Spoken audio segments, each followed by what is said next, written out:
back, turn around. So when you see that mark out there, you know we're on your side, and we don't give two shit about these motherfuckers over here. I'm gonna keep it real.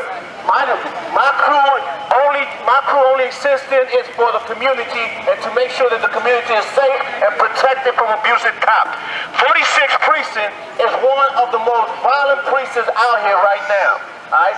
They have the most conviction in police officers committing crime. But they don't talk about that. They got no problem, like right now, Captain Walton had no problem talking about us to go over there to Burnside because somebody got shot. But my problem is, alright, that when there's a black man that gets shot by police, you'll see Captain Walton standing over there with the white shirt. He won't say, won't try to go over there to the police and they shot him and make a big noise and make a big commotion. Why? Because he don't give a fuck if somebody outside of the blue wall of silence gets shot. And that's what we're here for. Because we're tired of that shit. And we're not afraid to speak up against a racist, militarized police department that comes in my community right here. This is zone 13, 46th precinct, come in my fucking community and try to treat every single black, brown, Hispanic, and black male like they're a bunch of criminals when they're just out here enjoying themselves and being who they are and being who they was gifted to be. So, I'm going to mention a few names of a few officers in this precinct who has been convicted. Call out. I'm going to start with Brendan Cronin. Call him out. He was a detective. I know him because we patrol out here. Many times he used his flashlight to try to prevent me from documenting what they was doing. Brendan Cronin was a straight up white cracker racist. When he was out here, he ain't give a fuck about nobody in this community because he ain't live in this community. Speak that truth. And the prime example of that is that he ended up shooting at two innocent men in the car when he was coming out of his shooting training. He was drunk and he shot 13 times at two persons in the car and hit one individual more than 9 times. Lucky that he lived. Now, Brendan is going to court. He's been convicted for that, and he also being sued for $90 million. That's $90 million that's coming out of the pockets of your mother, your sister, your brother, your uncle, your father. Whoever is working hard, this is their money that's going to pay for what this officer did to an innocent person. So we got to understand.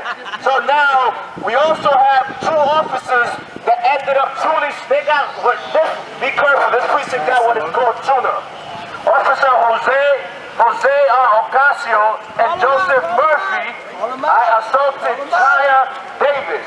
What they did, they released him from the precinct, they followed him into that little corner over there and ended up beating him up. Those 2 officers was indicted and they was convicted. One officer ended up getting 90 days in jail. 90 days, wow. For assaulting somebody, and the other officer, he appealing his case right now, and that's Murphy. Ocasio took 90 days in jail. But somewhere down the road, you'll see that he'll get his job back. But that's not over, alright? Now we're talking about these officers are running around because they say we out here beating each other up and hurting one another. But when they do it, it's okay. When they beat one of us up or hurt one of us, it's okay. But we can't do it to ourselves because now they want to make a big deal out of it, but they don't want to make a big deal when it's one of them. Now we have another officer. His name is Merlin Austin. Man, you know what Merlin Austin was doing? You know when you're out here smoking whatever, smoking weed or hanging out, something like that, which I don't even think it's a fucking crime. But this officer was out here helping drug dealers, helping drug dealers move kilos of cocaine. Speak on it. Within your community. But then you have the 46th precinct come out here and chase that down because they thought they smelled some weed. They throw you against the wall, lock you up just because you have some weed. But we have an officer in here who was moving around kilos of cocaine within the same neighborhood that they are here to supposed to serve and protect. And don't be confused. A lot of these officers that are still here are down with that drug cocaine things that's going on around here. And I'm pushing for a federal government investigation precinct because there's too many officers getting locked up in this precinct. Not only that, alright, so far we got officers that's running around beating up people.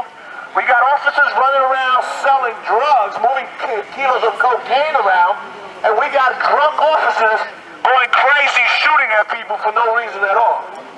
And it doesn't even finish there. We have an officer named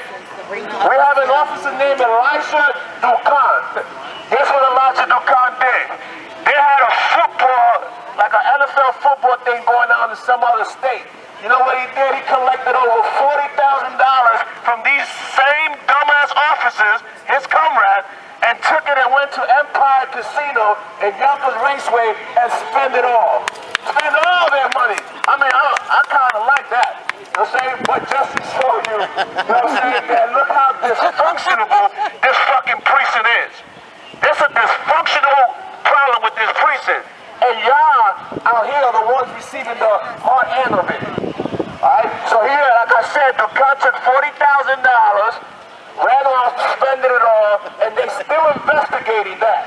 They still investigating it because the officers, they put him in some psych ward place because they must have thought he was crazy to spend $40,000 that wasn't even his that he collected. So he had to be crazy. So if you got crazy cops in this motherfucker, how many of those are the crazy ones that still left in there? They should all be inside a fucking psych ward. How many of them are in that? And not only that, it doesn't even end there. This is the sad part about this one. His name is he's a Sergeant Valdemir Sosa, who I think is probably still in this precinct. Valdemir Sosa was indicted for raping a 16-year-old girl. Alright, he was indicted for raping a 16-year-old girl. He was a pastor. He was a pastor within this church here.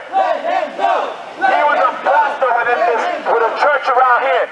What he did, he took the 16-year-old, and you know how it is. This guy is what, 38 years? What is he? He's like 38 years old something. He took a 16-year-old and was able to seduce her to give him some ass. Let's keep it real. So he wound up raping this 16-year-old. But then, you know what the district attorney does?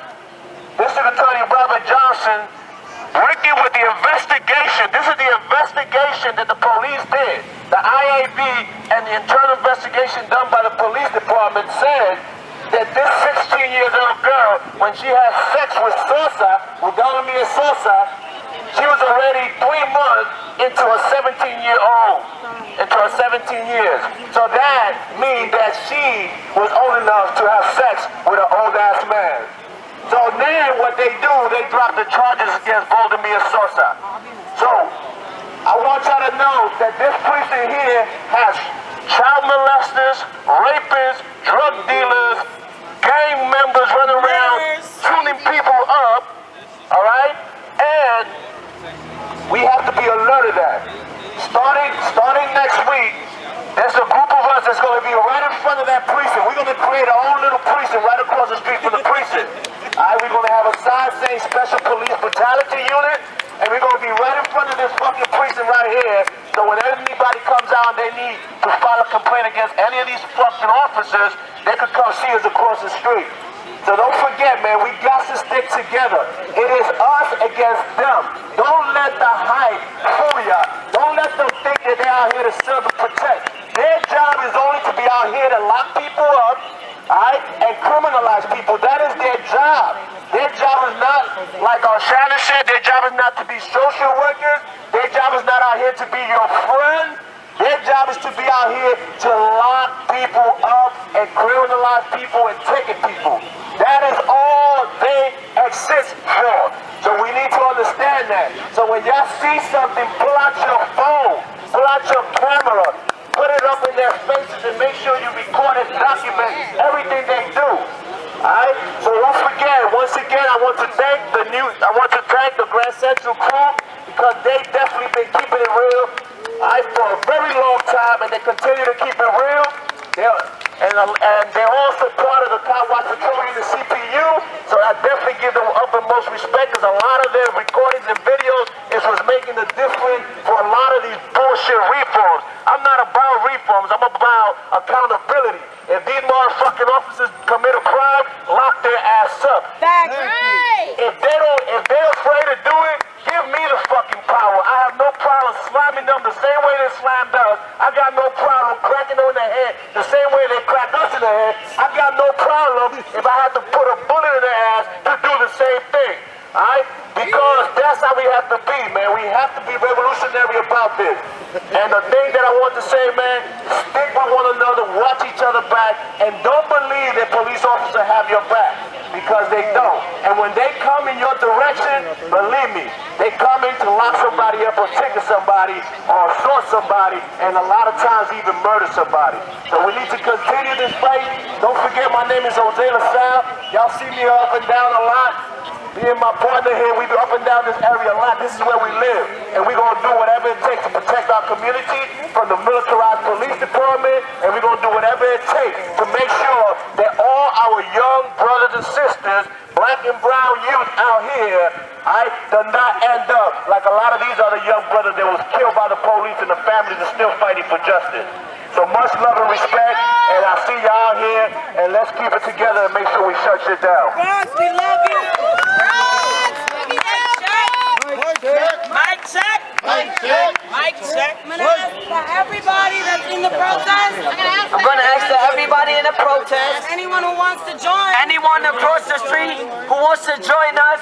We're going to Anyone across that street who wants to join us, please feel free to come join us. Yeah.